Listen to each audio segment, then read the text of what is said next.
First contact, final hope. The command center of the Galactic Confederation flagship Eternal Dawn was silent except for the occasional ping of tactical updates. Commander Nara Zaltin stared at the holographic display, her 4 eyes blinking independently, as she processed the devastating reports. The blue luminescence of her scaled skin had dimmed, a physiological response to profound stress that her species couldn't hide. "We've lost contact with the Vega outpost," announced Sub-Commander Trell, his crystalline appendages trembling slightly. "That makes 23 installations in the past cycle.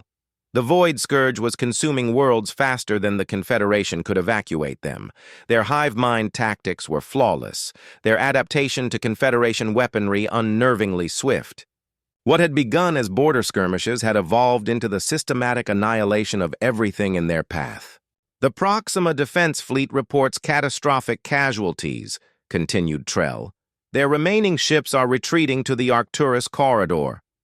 Around the central table, representatives from the 7 core Confederation species shifted uncomfortably.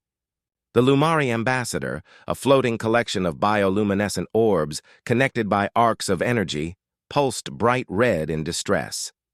"This is the 5th retreat this week," the Lumari chimed, its translator converting the light patterns into speech. "We cannot sustain these losses. The Scourge adapts to each defensive innovation within days." Nara couldn't argue. Confederation, scientists had developed 12 new weapon systems in the past year.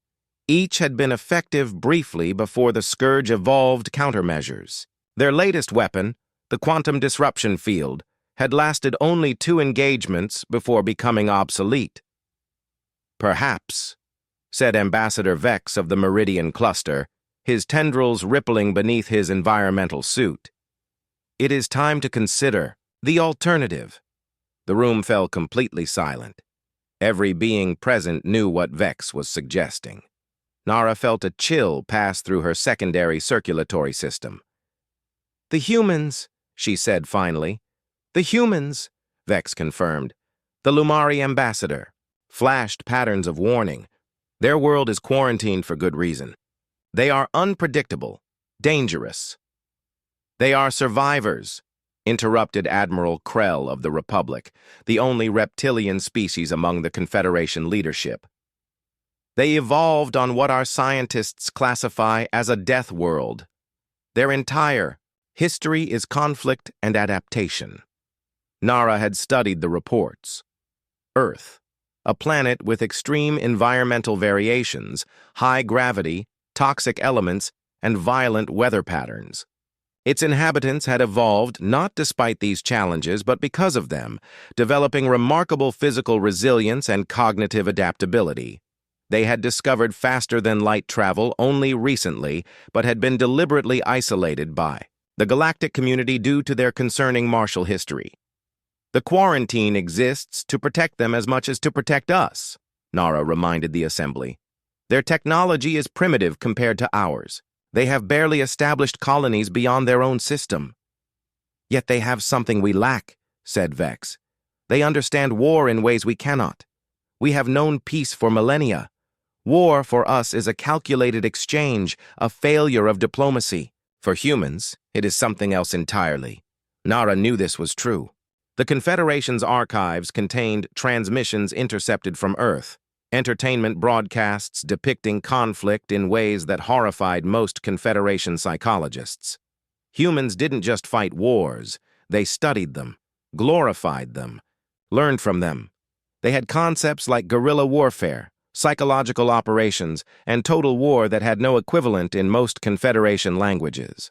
"The Scourge will reach the Centauri Gateway in 40 standard cycles," Trell reported.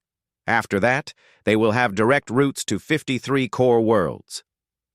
Nara straightened her spine. Decision made. "Open a channel to Earth's unified command. Use the first contact protocols we've developed." She paused. "Tell them we need their help." The human delegation arrived 5 days later aboard a vessel that Confederation sensors initially mistook for a mining freighter. Its hull was scarred and utilitarian, lacking the aesthetic considerations that defined the ships of advanced species. Yet when it docked with the Eternal Dawn, Nara noted its precision maneuvers belied its crude appearance. The airlock cycled, and Nara prepared to greet the first humans to officially set foot on a Confederation vessel. She had studied their appearance, bipedal, soft-skinned, with peculiar facial features, but nothing could have prepared her for the reality. 6 humans entered the reception chamber. They wore what appeared to be armor, though much bulkier than the photonic shields Confederation forces used. Their helmets were tucked under their arms, revealing faces that seemed permanently set in expressions of alertness. The lead human, slightly taller than the others with streaks of gray in her short-cropped hair, stepped forward. "Commander Zalton? General Maya Reyes, Earth Defense Force." Her voice was steady, her eyes constantly scanning the chamber even as she extended a hand in what Nara recognized as their traditional greeting gesture. Nara placed her 3-fingered hand against the human's, noting the firmness of her grip. "General Reyes, the Confederation thanks you for responding to our request. We received your transmissions about the Void Scourge," Reyes replied. "My team includes our top combat specialists and xenobiologists." She nodded to a human with dark, skin who carried what appeared to be primitive data storage devices. "Dr. Okonkwo has already identified some potential weaknesses in their biology." Nara blinked in surprise. Confederation scientists had studied Scourge biology for years with limited insights. "Your specialists discovered weaknesses already?" A faint expression crossed Reyes's face. What Nara would later learn was called a smile, though it contained no warmth. "Exploiting weaknesses is something of a human specialty, Commander." As the delegation moved to the war room, Nara observed the other humans. They walked differently than any species she knew, with a predatory grace, constantly aware of their surroundings. The Confederation's xenopsychologists had classified humans as a cooperative species, yet something in their bearing spoke of deeply ingrained danger. In the war room, the holographic display showed the current state of the conflict.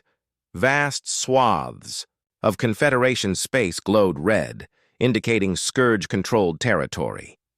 The humans studied it with expressions Nara couldn't interpret. "You've been fighting a conventional war," said one of the humans, a muscular individual with dark eyes that revealed nothing. "Formation against formation, technology against technology." "The Scourge adapts to our weapons too quickly," explained Trell. "Their hive mind allows them to analyze and counter any advantage within days." Dr. Okonkwo stepped closer to the display. "That's their strength, but also potentially their weakness. A centralized intelligence can be rigid in certain ways. It optimizes against known threats but can be overwhelmed by chaos." "Chaos?" echoed Ambassador Vex. "Unpredictability," clarified Reyes. "You've been fighting as the Confederation always fights, with precision, with rules of engagement, with strategic objectives. The Scourge has learned your patterns."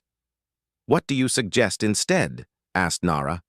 Reyes's eyes gleamed with something ancient and predatory. "We need to show them something they've never seen before. Something no evolved intelligence would consider logical or efficient." She turned to her team. "We'll need to modify our weapons for their biology. Guerrilla strikes on their supply chains.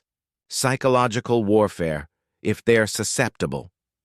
"Psychological warfare against a hive mind?" asked the Lumari ambassador skeptically. "Everything thinks," replied the dark-eyed human. "Everything fears. Even a collective intelligence can be traumatized." Nara felt a chill at the casual way the human discussed inducing trauma in an enemy. Confederation military doctrine emphasized minimal suffering even in conflict. "General Reyes," she said carefully, "the Confederation has ethical guidelines. Regarding warfare, we do not seek to cause unnecessary suffering." Reyes's expression hardened. "With respect, Commander, your ethical guidelines have led you to the brink of extinction. The Scourge isn't following rules. They're consuming entire worlds." She gestured to the map. "This isn't a diplomatic misunderstanding. It's extermination. Thacker. Human paused, seeming to measure her next words. Earth's history is filled with existential conflicts. We've learned hard lessons about what it takes to survive them. Sometimes survival requires ruthlessness. The word hung in the air. Ruthlessness. It was not a concept that translated well into most Confederation languages, which had evolved in societies where cooperation had been the primary survival trait. "What exactly are you proposing?" asked Admiral Krell. Reyes nodded to Dr. Okonkwo, who activated his own data device. A new hologram appeared, diagrams of Scourge physiology annotated with potential vulnerabilities. Their neural clusters are sensitive to specific sonic frequencies, Okonkwo explained. Their communication relies on quantum entanglement that can be disrupted. Their exoskeletons, while resistant to energy weapons, are surprisingly vulnerable to certain primitive projectile impacts. And their hive mind, added Reyes, creates a dependency. Isolated units become disoriented, vulnerable. We don't need to defeat their entire swarm at once. We just need to fragment it, isolate sections, create confusion. Nara studied the human proposals with growing unease and hope. Their approach was fundamentally different from anything the Confederation had considered. Where Confederation strategy sought efficiency and minimal casualties, the humans were suggesting targeted disruption, psychological impact, exploitation of biological weaknesses. Your technology is more advanced than ours, Reyes continued, but you're using it conventionally. We need to repurpose it. Your communication arrays can be modified to broadcast disruptive sonic pulses. Your delivery systems can deploy targeted compounds that won't harm other species. Biological agents? The Lumari ambassador flashed patterns of alarm. That borders on forbidden warfare. Not lethal pathogens, clarified Okonkwo quickly. Compounds that disrupt their sensory capabilities, their coordination. Think of it as targeted noise rather than poison. Nara considered the proposal. The tactics the humans suggested violated several Confederation military conventions. Yet those conventions had been developed for conflicts between civilized species, not for survival against an existential threat. "How quickly could you implement these strategies?" she asked. "We brought prototype systems with us," replied Reyes. "With access to your technology and manufacturing capabilities, we could have initial deployments ready within one standard week. Full implementation across Confederation forces would take longer." 1 week, repeated Nara. The Scourge would have consumed 2 more systems by then, yet it was faster than any Confederation innovation had been deployed. "We'll need full access to your military systems and permission to modify Confederation weaponry," said Reyes. "And we'll need your forces to adopt our tactical doctrines, at least temporarily." Nara met the human's gaze. In her eyes, she saw something both terrifying and reassuring. Absolute conviction. Humans didn't just understand war, they embraced it when necessary. They thought in ways the peaceful Confederation species had forgotten over millennia of cooperation. "Very well, General Reyes," she said finally. "The Confederation entrusts its survival to humanity's expertise in warfare. May we never regret this decision." Reyes's expression remained solemn. "With respect, Commander, regret is a luxury for the living. Our job is to ensure the Confederation survives to have that luxury."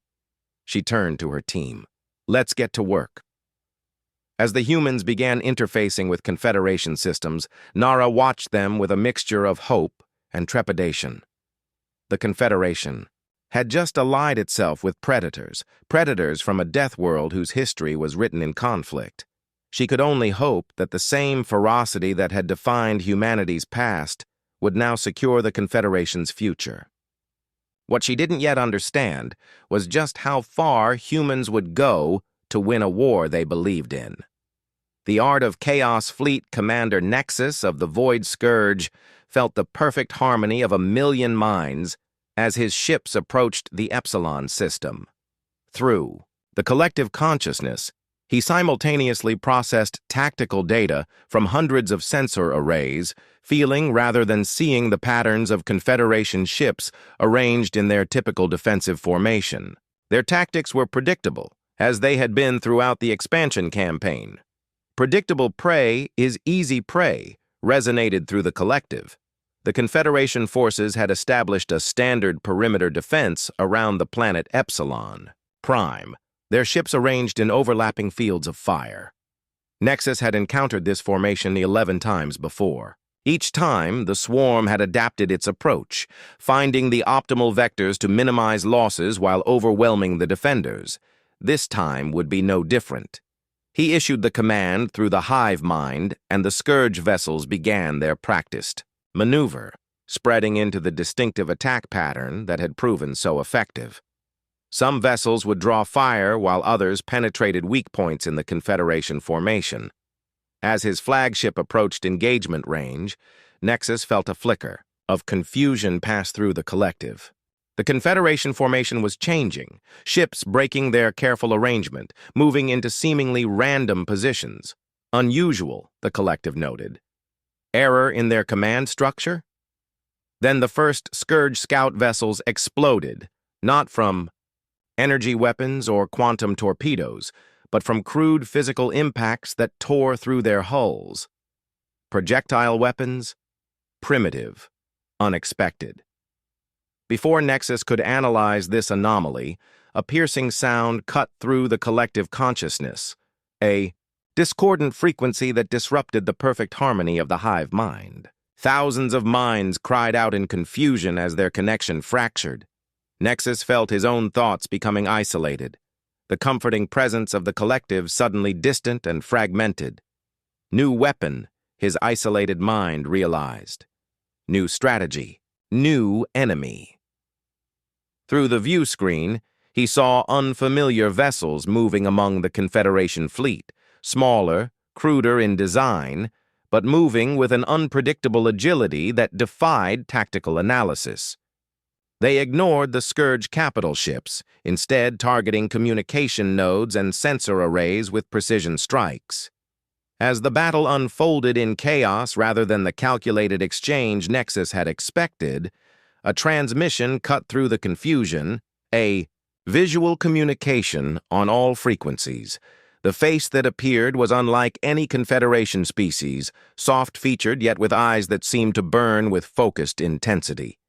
Attention Void Scourge Forces. I am Lieutenant Commander Riley Chen, of Earth. You have encountered humanity now, and your usual tactics won't work anymore. This is your only warning. Retreat from Confederation space, or be destroyed.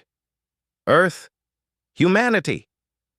The terms were unfamiliar to Nexus's now isolated consciousness.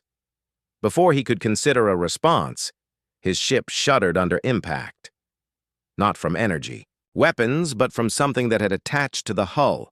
Primitive boarding devices. The Scourge had no defense protocols for physical boarding. Such tactics were millennia obsolete.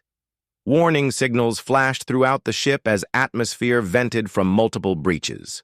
Through internal sensors, Nexus caught glimpses of bipedal figures moving through his vessel's corridors. They wore sealed environmental suits and carried weapons that fired physical projectiles, technology that should have been too primitive to threaten a Scourge vessel. Yet the intruders moved with a coordination that seemed impossible for discrete intelligences. They targeted systems in sequence, communications first, then propulsion, then life support. Not random destruction, but methodical neutralization. The key, collective consciousness, usually a constant presence, now came in sporadic bursts of confusion and pain. Across the battle zone, Scourge ships were encountering similar attacks, boarding parties, sonic disruption, targeted strikes against previously unknown vulnerabilities. In the command center, a bulkhead exploded inward. Through the smoke stepped 3 of the bipedal creatures, their weapons tracking and firing in quick succession, eliminating Nexus's officers before they could respond. These beings, humans, moved with a predatory grace that seemed hardwired into their very bodies. The leader approached Nexus, studying him through the faceplate of her environmental suit, her expression unreadable to Scourge sensory interpretation.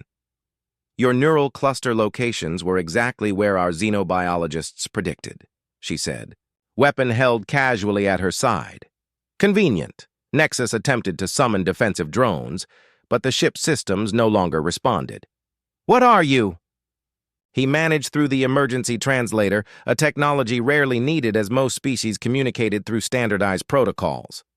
"We're humanity," replied the human. "The species your intelligence network apparently missed. We're what happens when life evolves on a world that tries to kill it every day." She glanced at a device on her wrist. "Your ships are being neutralized across the system. Your hive mind is fragmenting. This battle is over."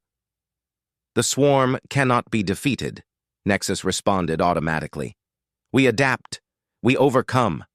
That's your weakness," said the human with a strange expression, teeth exposed but not in aggression.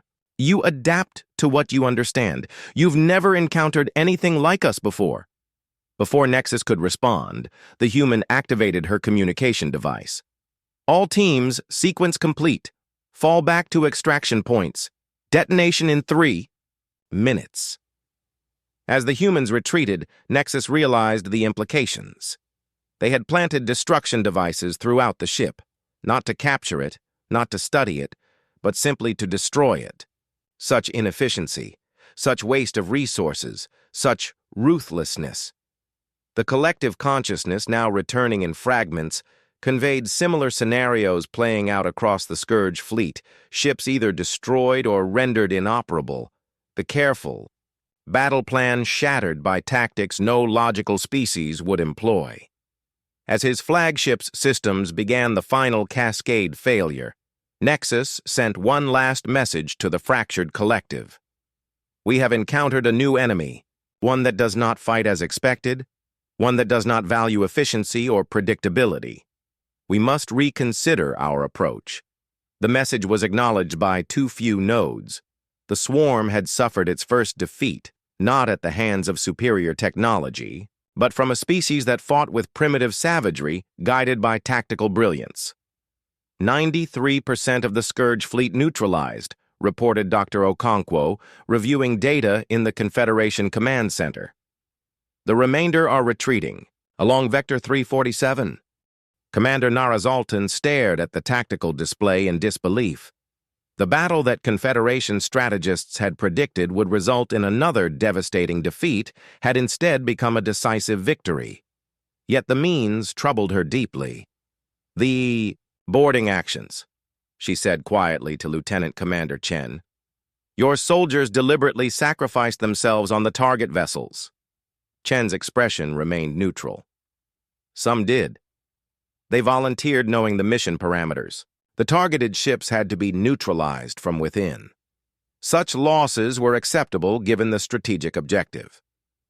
Around them, Confederation officers watched the humans with new eyes, no longer seeing primitive allies, but something both inspiring and terrifying.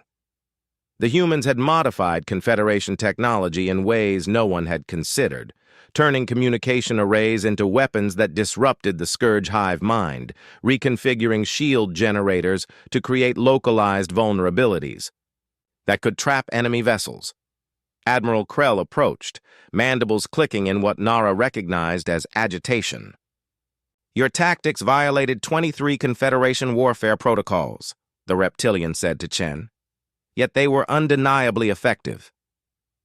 "War isn't about protocols," replied Chen. "It's about survival. The Scourge doesn't follow your protocols. They exploit them." Nara studied the casualty reports with mixed emotions. Confederation losses had been minimal, the lowest in any engagement since the war began. Human losses, proportionally, had been higher. The boarding teams had known they might not return, yet they had undertaken the mission without hesitation. "The Scourge will adapt," warned Trell, reviewing sensor data. "Their collective intelligence will analyze this defeat." "Let them," said one of the human officers, the dark-eyed soldier who had been introduced as Captain Ishida. "They'll adapt to these tactics, but we'll have new ones ready. Humans have been fighting each other for thousands of years. We have more strategies than they have time to adapt. Nara noted the casual way the human referenced his species' violent history, not with shame, but as a resource to be utilized. To Confederation species, warfare was a regrettable necessity. To humans, it seemed to be a core competency. The sonic disruption worked better than predicted, Dr. Okonkwo was explaining to a group of Confederation scientists. Their neural pathways are particularly susceptible to frequencies in the lower range. We can refine this approach for the next engagement. And the biological agent? Asked a Confederation xenobiologist. Delivered successfully to 3 of their primary communication nodes, Okonkwo replied. It should disrupt their quantum entanglement signaling for at least 15 standard cycles, limiting their coordination. The casual discussion of biological warfare, even non-lethal variants, sent a chill through Nara's secondary nervous system. Such methods had been abandoned by Confederation species ages ago, deemed too unpredictable and potentially cruel. Yet the results were undeniable. For the first time since the war began, the scourge had been driven back. A Confederation world had been saved rather than evacuated or lost. Lieutenant Commander Chen joined her at the tactical display. This was just the first step, Commander. The scourge will regroup and analyze what happened. Their next attack will attempt to counter these tactics. And you believe you can stay ahead of their adaptation? Asked Nara. Chen's expression hardened. Adaptation requires pattern recognition. What we're going to show them defies pattern. Each engagement will use different approaches, different weaknesses. She gestured to her team. This is what humans do, Commander. We spent our evolutionary history as both predator and prey. We understand on an instinctual level how to confuse, mislead, and overwhelm a stronger enemy. Nara considered her words. The Confederation had evolved largely through cooperation, their conflicts ritualized and limited over millennia of civilization. Humans had evolved on a world where conflict was constant, between themselves, against predators, against their very environment. The scourge will attack the Centauri Gateway next, she said finally. Our analysts are certain it's their path to the core worlds. Then that's where we'll make our stand, replied Chen. Not just a defense, but a trap. We'll need everything your technology can provide, combined with tactics they'll never anticipate. 3 weeks later, Nara stood on the observation deck of the Eternal Dawn, watching the final preparations for what might be the decisive battle of the war. The Centauri Gateway hung in space like a jewel, a massive structure of crystalline alloys and quantum-locked gravitational fields that created stable wormhole connections between distant sectors. Controlling it meant controlling movement across a quarter of the galaxy. For millennia, it had been a symbol of Confederation unity and technological achievement. Now it was the site of humanity's most ambitious military operation. The command deck of the Confederation flagship had been extensively modified under human direction. Where sleek control interfaces had once dominated the bridge, now crude-looking tactical stations operated by human specialists surrounded the central holographic display. Confederation officers worked alongside their human counterparts in what had become an unlikely but effective synthesis of approaches. Scourge fleet detected at the outer marker, announced Trell. Composition matches intelligence predictions. Approximately 500% increase in vessel count compared to Epsilon engagement. Nara wasn't surprised. The Scourge had clearly recognized the threat humanity posed and allocated resources accordingly. The swarm was adapting as expected. Lieutenant Commander Chen studied the incoming data with narrowed eyes. They've modified their ship's hulls, she noted. Likely countermeasures against our projectile weapons. She tapped her communication device. All units, shift to contingency Delta. They've adapted as predicted. Nara had come to appreciate the humans' approach to planning. Where Confederation strategy typically focused on optimal scenarios, humans prepared multiple contingencies, expecting things to go wrong. They called it Murphy's Law, an almost superstitious belief that whatever could go wrong would go wrong. Countermeasures detected in their communication systems, reported Dr. Okonkwo from the science station. They've developed shielding against our sonic disruption. Chen nodded calmly. As expected, implement Phase 2 modifications. Around the gateway, Confederation ships began activating the devices humans had helped install, not weapons in the traditional sense, but tools of deception and disruption. Holographic projectors created phantom vessel signatures. Gravitational manipulators subtly altered the Scourge sensor's ability to detect mass concentrations. They're adapting to a threat that no longer exists, explained Captain Ishida, watching. The Scourge formation shift to counter tactics from the previous battle, fighting the last war instead of the current one. Nara observed the approaching Scourge fleet with newfound understanding. The swarm intelligence was impressive, but fundamentally reactive. It could evolve countermeasures to known threats with remarkable speed, but it struggled with anticipating completely new approaches. Humans, by contrast, seemed to thrive on improvisation and unexpected solutions. Where the collective intelligence of the Scourge sought optimal efficiency through calculation, humans embraced chaos as a tactical advantage. Scourge fleet entering primary engagement range, announced Trell. Their formation indicates they're expecting another close-quarters assault. They won't get one, replied Chen. Execute Operation Chimera. Across the battlefield, dormant devices activated. Devices that Confederation ships had deployed in seemingly random patterns over the preceding days. Not explosive weapons, but electromagnetic pulse generators of human design, adapted and enhanced with Confederation technology. The pulses rippled through space, temporarily disrupting Scourge ships in rolling waves rather than a single adaptable event. Ships at the fleet edges suddenly lost power and coordination, while others remained functional but isolated from the collective. Now, ordered Chen. Second wave. Another set of devices activated, these broadcasting precisely calculated signals that mimicked Scourge communication patterns but carried contradictory tactical instructions. The fractured hive mind, already struggling with disruption, began receiving conflicting commands. Nara watched in fascination as portions of the Scourge fleet turned against each other, targeting ships identified as compromised by the false signals. It was elegant in its cruelty, using the swarm's own coordination against itself. Confederation forces, execute pincer movement, Chen continued. Target isolated vessels first, then move inward. The battle unfolded unlike any Nara had witnessed. In her long military career, where Confederation engagements had typically been direct confrontations of firepower and shielding, this was psychological warfare on a massive scale. The humans had turned the very space around the gateway into a weapon against the Scourge's mind. From her tactical station, Captain Ishida monitored the shifting battle lines. The Scourge Central Command vessels are attempting to re-establish coordination, she reported. Deploying countermeasures to our disruptors.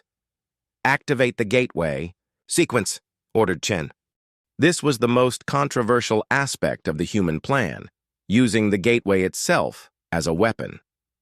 Confederation engineers had protested vehemently, arguing that the ancient structure was irreplaceable, that weaponizing it violated fundamental principles. The humans had countered with simple logic.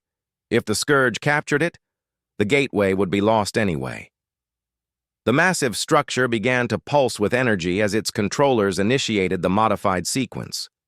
Instead of creating a stable wormhole connection, the gateway generated unpredictable gravitational fluctuations, waves of spatial distortion that rippled outward, tearing at the fabric of space-time itself.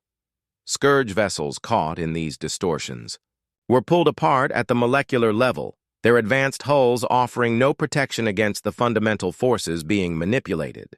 Others were pulled into micro-wormholes that collapsed seconds later, sending them to random coordinates across the sector. Casualties? Asked Nara, watching the destruction with mixed emotions. Approximately 70% of Scourge forces rendered inoperative, reported Trell. The remainder are attempting to reorganize, but their collective consciousness appears severely fragmented. Through the view screen, Nara could see the battle's progress.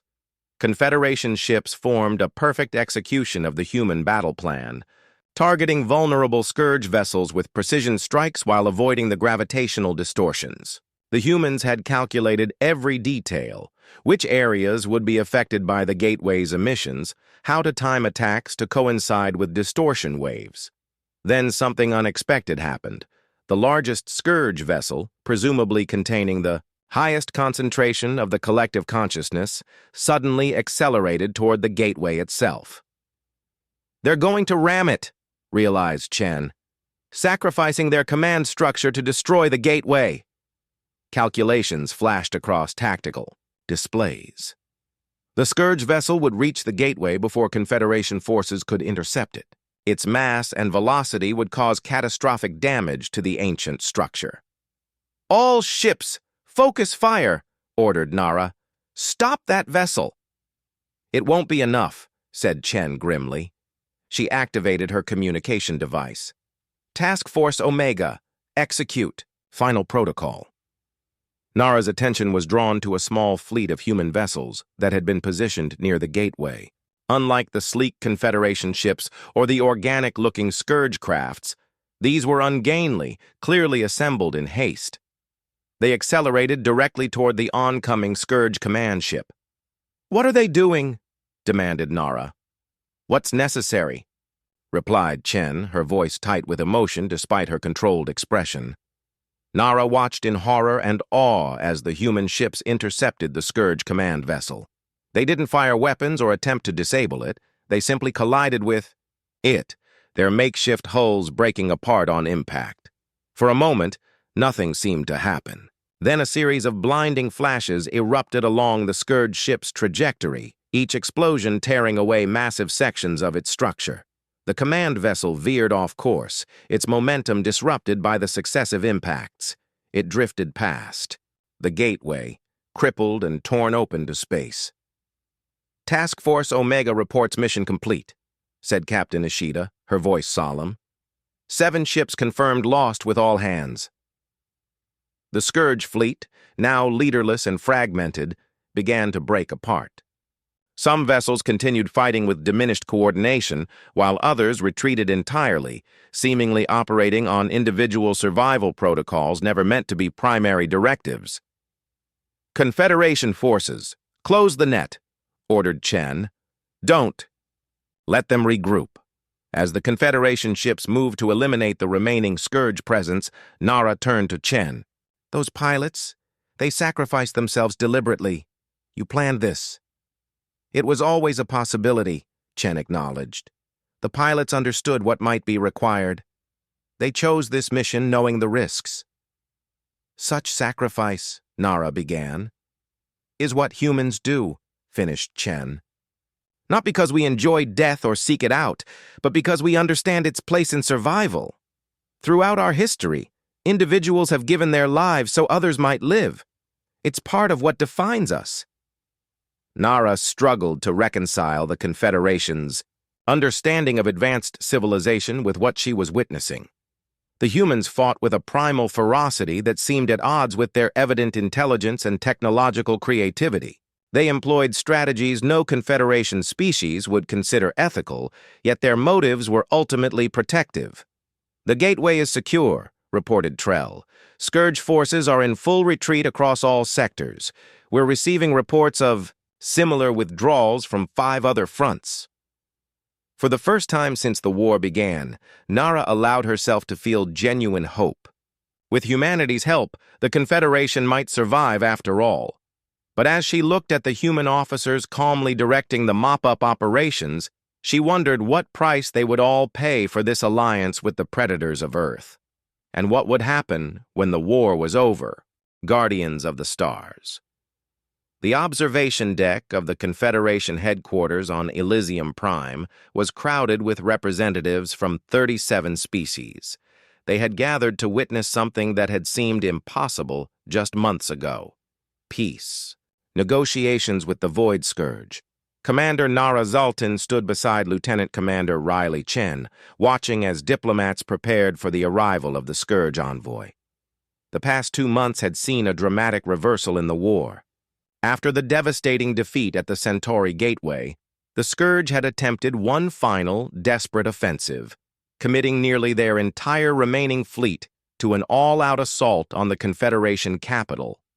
What followed had become known as the Battle of Elysium, a confrontation that would be studied by military historians for centuries to come. The Scourge had arrived with a new tactic of their own, a complete communications blackout.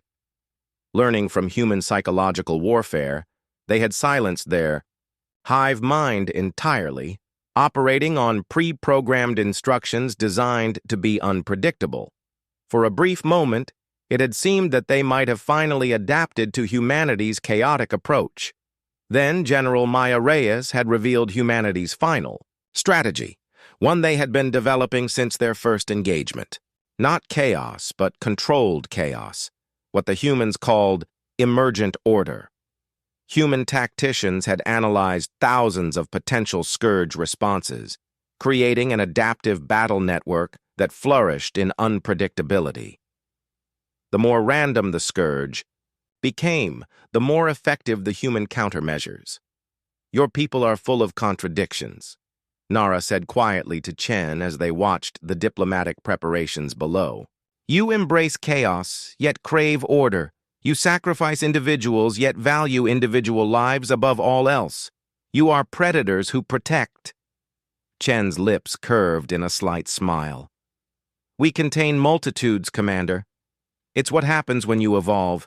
On a world that forces adaptation at every turn." The past months had changed Nara's understanding of humanity. She had expected warriors. What she had found were poets who fought, philosophers who killed, artists who strategized. The same humans who had designed weapons of terrible efficiency also composed music of haunting beauty during their rest cycles.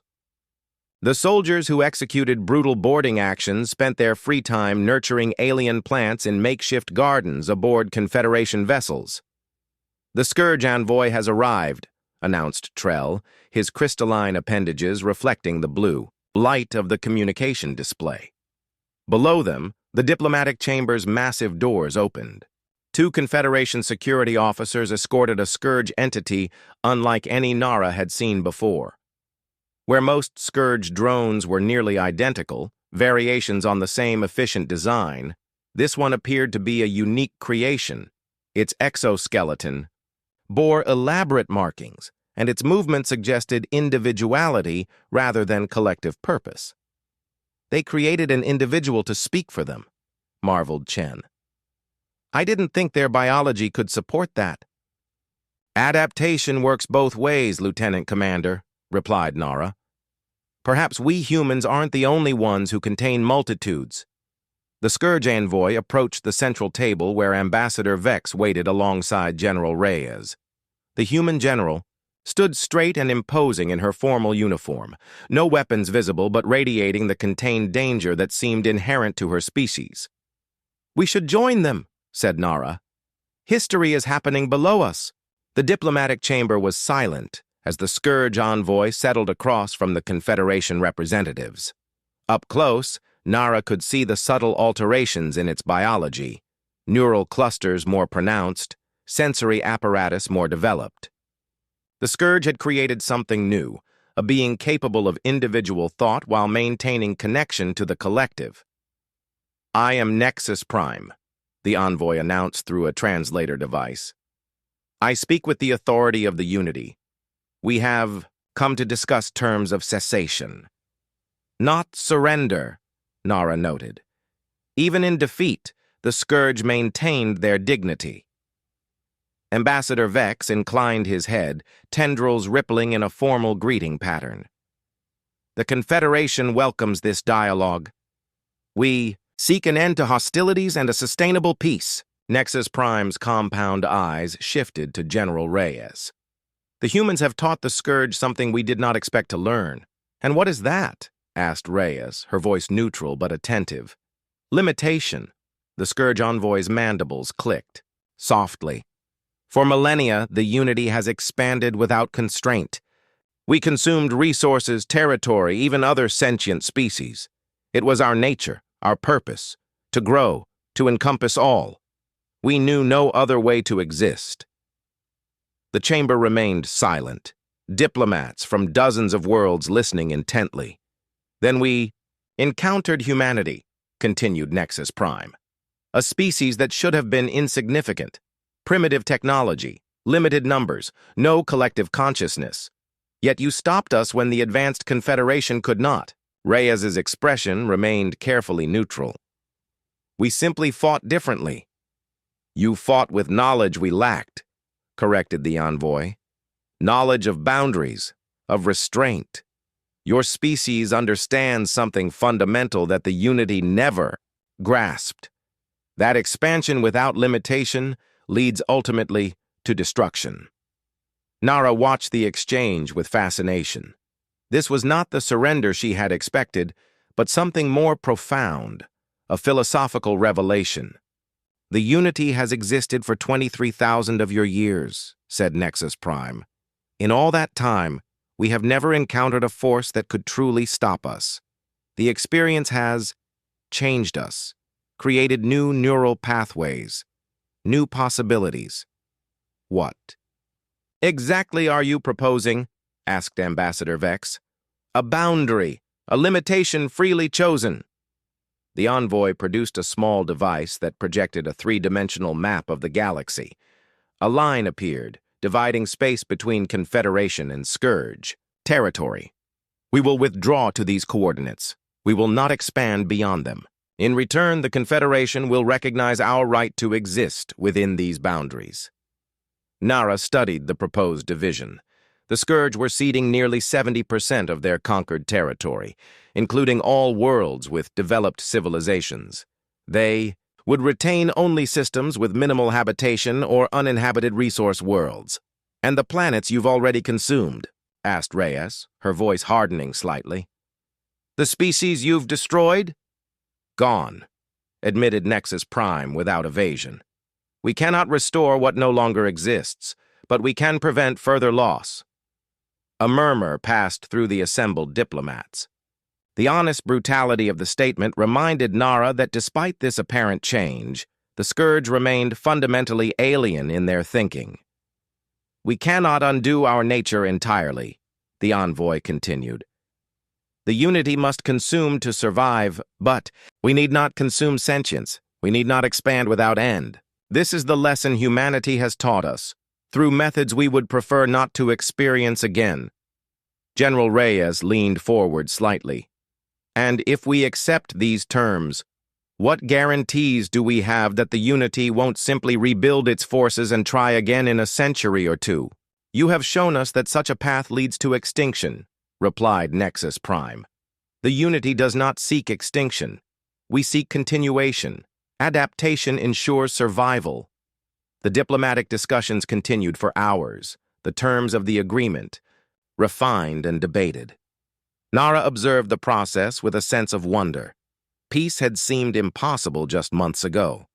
Now it appeared within reach, not through the Confederation's traditional methods of cultural exchange and shared prosperity, but through humanity's understanding of conflict and limitation. When the preliminary agreement was finally reached, Ambassador Vex turned to General Reyes. The Confederation owes humanity a debt that cannot be quantified. You saved not just our worlds, but perhaps our very understanding of survival. Reyes nodded respectfully. We did what was necessary. What happens next is equally important. Indeed, agreed Nexus Prime. The Unity would learn more of humanity. Your species understands both creation and destruction in ways we do not. That's a conversation for another day, replied Reyes. First, let's secure the peace. As the formal signing process began, Nara moved to stand beside Lieutenant Commander Chen. What happens now? She asked quietly. Earth has revealed itself to the galaxy in a rather dramatic fashion. The quarantine seems rather pointless. Chen's eyes remained on the proceedings, thoughtful and distant. We'll adapt, Commander. It's what we do. Earth wasn't ready for the wider galaxy before. Perhaps we needed this crucible to prepare us. And the Confederation. Are we ready for humanity? Chen turned to her, that strange human expression, a smile, touching her lips. That's the beauty of it, isn't it? Neither of us can go back to what we were before. We'll all have to adapt together. 3 months later, Nara stood on the observation deck of the newly commissioned Confederation vessel Harmony. Unlike the elegant flowing lines of traditional Confederation designs, this ship incorporated elements of human military architecture, pragmatic, redundant systems, compartmentalized sections that could be sealed in emergency, even primitive projectile weapons alongside more advanced energy systems. The ship represented the beginning of something new, a synthesis of approaches. Humans had been formally invited to join the Confederation, their quarantine lifted in recognition of their service. The integration was proceeding with both excitement and tension. Human directness often clashed with the more nuanced diplomatic traditions of older Confederation species. Their military perspective sometimes conflicted with the Confederation's peaceful ideals. Yet they brought vitality, creativity, and a perspective that had been lacking. "Magnificent, isn't she?" General Reyes joined Nara at the viewport. "Not the prettiest ship in the fleet, but probably the most survivable." "Beauty and function need not be separate concepts," replied Nara. "We're learning that from each other." Reyes nodded. "The Scourge have maintained the treaty terms precisely. Their new boundary markers are exactly where they agreed to place them. No incursions, no violations. They're adapting as they said they would. As we all are." Reyes turned to Nara. "The Confederation Council has requested that Earth provide military advisors to help reform your defense protocols. They believe we have something to teach you about preparedness." "And do you agree?" asked Nara. Reyes considered the question. "We have tactical knowledge the Confederation needs, but you have something humanity needs just as desperately." "And what is that, General?" "Perspective. Balance." Reyes gestured to the stars visible through the viewport. "Humans have spent our history fighting, each other, our environment, extinction itself. We've become very good at survival, but somewhere along the way we nearly lost sight of why survival matters." She turned to face Nara directly. "The Confederation has built something beautiful out here. A civilization based on cooperation, mutual benefit, the exchange of ideas rather than resources. It's something Earth has dreamed of but never fully achieved. Perhaps that's the real exchange we're making. You get our survival skills, we get your vision of what survival is for." Nara felt her scales warming with emotion, the blue luminescence brightening. "A fair trade, I think." "The fairest," agreed Reyes. Below them, the diplomatic reception was beginning. Representatives from 23 Confederation worlds meeting with the first official human delegation. There would be misunderstandings, cultural conflicts, moments of frustration on both sides. Integration would not be simple or painless. But as Nara watched a human diplomat laughing with a Lumari ambassador, their fundamentally different biologies, finding common ground in shared humor, she felt genuine hope for the future. The Void Scourge had taught the Confederation that peace was not guaranteed by good intentions. Humanity had taught them that fighting for survival need not mean abandoning their principles. And perhaps, in time, the Confederation would teach humanity that their remarkable capacity for both creation and destruction could find its fullest expression not in war, but in building something greater than themselves. "You know," said Reyes, breaking the contemplative silence, "there's an old saying on Earth, si vis pacem para bellum. If you want peace, prepare for war." "A rather contradictory sentiment," observed Nara. "Humans are full of contradictions." Reyes smiled. "But I think we're creating a new version now. If you want survival, prepare for cooperation. I think I prefer your new version, General. So do I, Commander. So do I. Together, they watched as the stars shone on a galaxy irrevocably changed, not just by conflict, but by the understanding that had emerged from it. The battle was over. The real challenge of peace was just beginning, and neither humanity nor the Confederation would face it alone.